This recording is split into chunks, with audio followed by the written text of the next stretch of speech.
What I'm going to cover in today's video is a question that I get asked most often about LinkedIn, and that is, should I accept all of those requests I get to connect?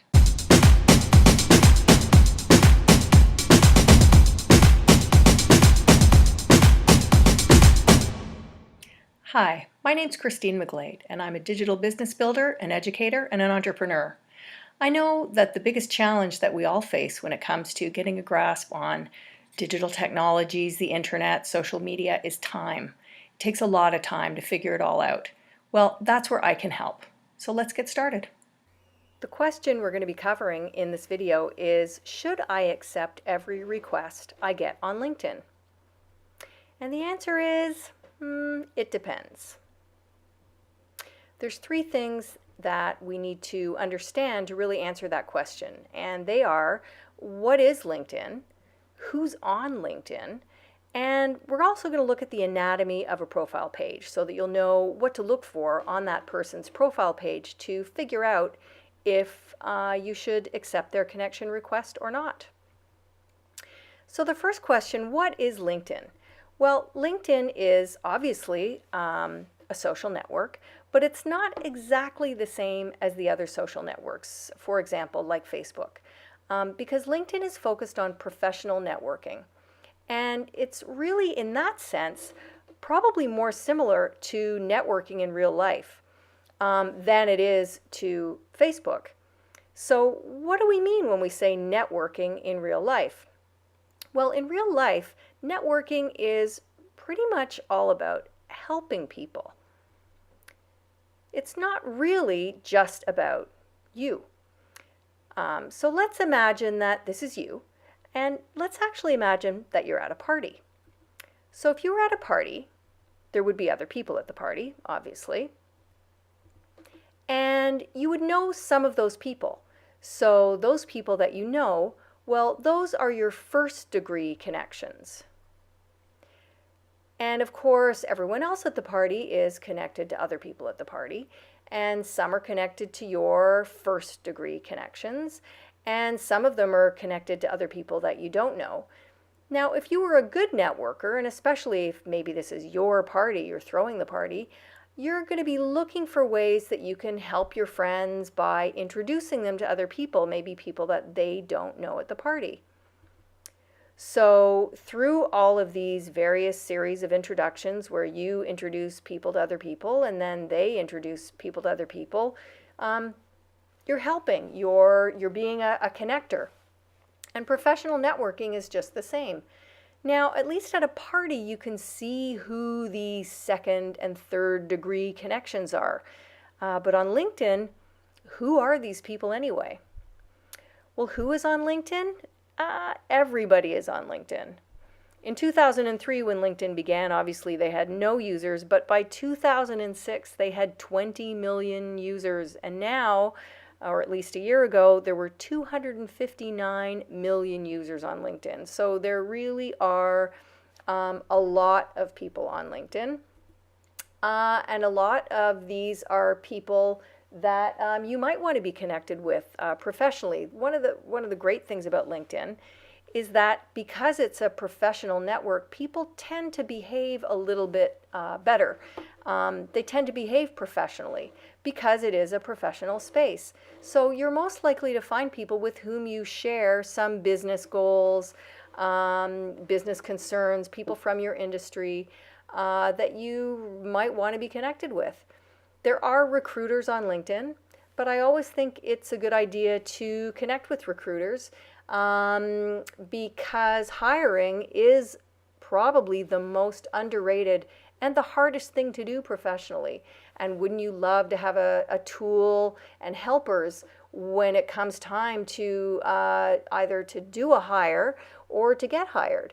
And that's really what LinkedIn can be. There's a lot of HR recruitment going on in LinkedIn. There are, however, bots, and they are actually not bots that look like this very friendly little robot, but they are software programs that make up fake identities, either to scrape data from the site, and that could include your data if you connect with them, or they might be there to recruit without paying the professional fees that LinkedIn requires if you're doing recruitment there. I'm not going to go into bots too much. There's a great article at this website, which is careerrealism.com/LinkedIn-bot. If you want to check that out, I recommend it. It's a good article about bots. So how do you know if it's a real person, if it's a bot, or even if it is a real person, how do you know if it's someone that you want to be connected with? Well, you look at their degrees of connection, you look at their profile quality, and you look at the number of connections that they have. So what do we mean by degrees of connection? Well, you can go on your profile or go on the person who's looking at connecting with you. And if you just look in the upper right, there's a number there. If it's someone that you are already connected to, it'll say first, meaning that you're a first degree connection. If it's someone that you're not connected with, it might say second or third, meaning that they are a second or third degree connection. So if the person who's asking to connect with me is a second or a third degree connection, I lean towards saying yes, and I probably don't check much further.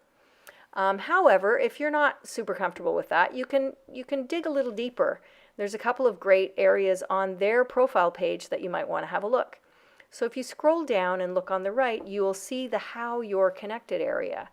And this is where, for second or third degree connections, and even those where they are not a second or third degree connection, you see who is in between you.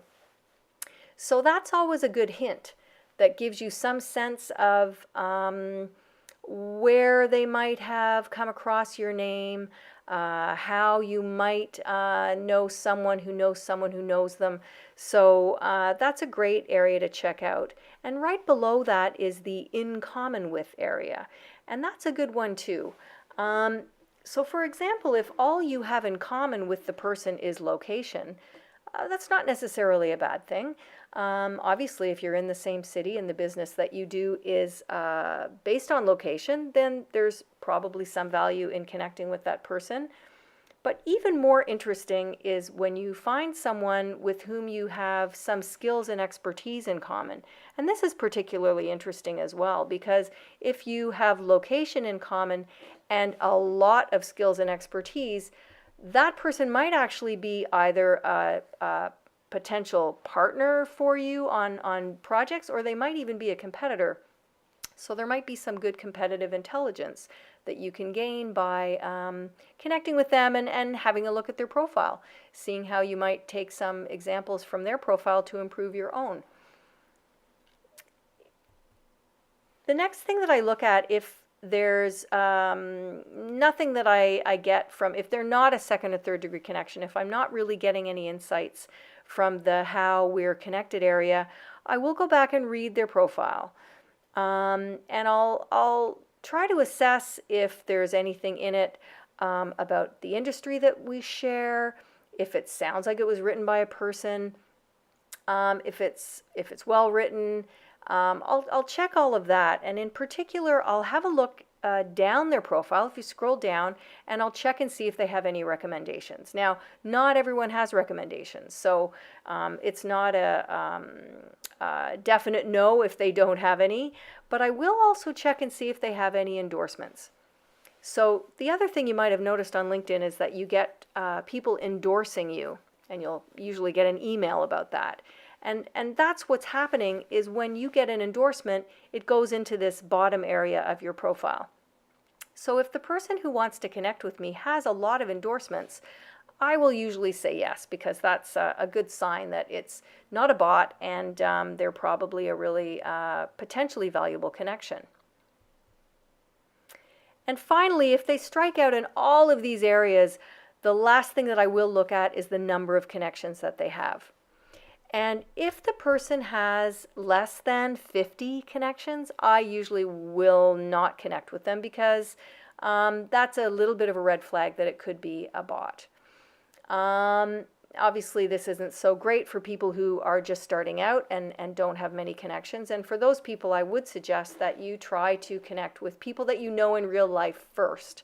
Classmates, former classmates, colleagues from work, just so that you can build your profile up so that you do have over 50, even over 75 or 100 connections, because that is a red flag for a lot of people on LinkedIn. There's safety in numbers, and often we just look at that number and say, well, that person, a lot of people have connected with them, so I think it's pretty safe. I will connect with them. And generally speaking, I tend towards connecting with everyone that asks me. I'm usually looking for a reason to connect with them, and not really for a reason not to connect, because the whole point of social networking, and particularly on LinkedIn, is to build your network, because you never know when it's going to be handy that you know some of these people. So in conclusion, the best way to learn about community is to participate in one. And I think that LinkedIn is a really good one to start with. And the more you participate in online community, the better you're going to get at understanding online behavior. You're going to get better at having instincts around what's real, what's not real. And the more you'll build trust with your audience, with your customers, with your stakeholders, and the more you will become part of a community. And participating in community is one of the 3 foundational tools in building your digital attitude. And if you want to learn more about why you need to adopt a digital attitude, you can check out my blog post. It's at analyticalengine.ca/digital attitude. If you're looking for more resources on digital strategy, you can subscribe to my newsletter. And I hope that this video has been somewhat helpful.